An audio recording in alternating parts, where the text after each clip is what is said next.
આ જે ગ્રુપ છે એ ગ્રુપનું મોટિવ શું છે? તમારું આ શીખવવા પાછળનું કારણ શું છે? હવે આમ તો હું રિટાયર્ડ શિક્ષક છું.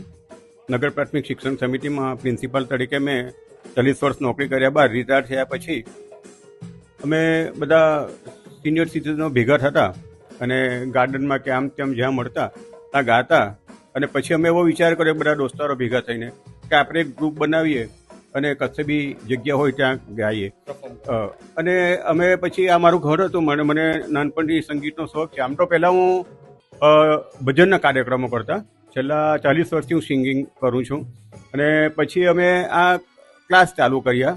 અમે બધા ભેગા થઈને અહીંયા ઘરે એન્જોય કરીએ છીએ. અને અમે જે નિવૃત્ત છે એમાં અમને બધાને આનંદ આવે છે નિવૃત્તિ પછી કે ભાઈ ખાલી કશે બેસીને એક ગપ્પા મારવા એના કરતાં અહીંયા આગળ અમને એક્ટિવિટી થાય ને મજા આવે.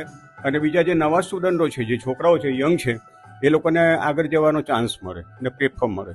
આ જે ગ્રુપ છે ગ્રુપની શરૂઆત કયા વર્ષમાં થઈ અને અત્યારે કેટલા વર્ષ પૂરા થયા? અમારા 15 માર્ચે અમારા છે તે 5 વર્ષ પૂરા થશે.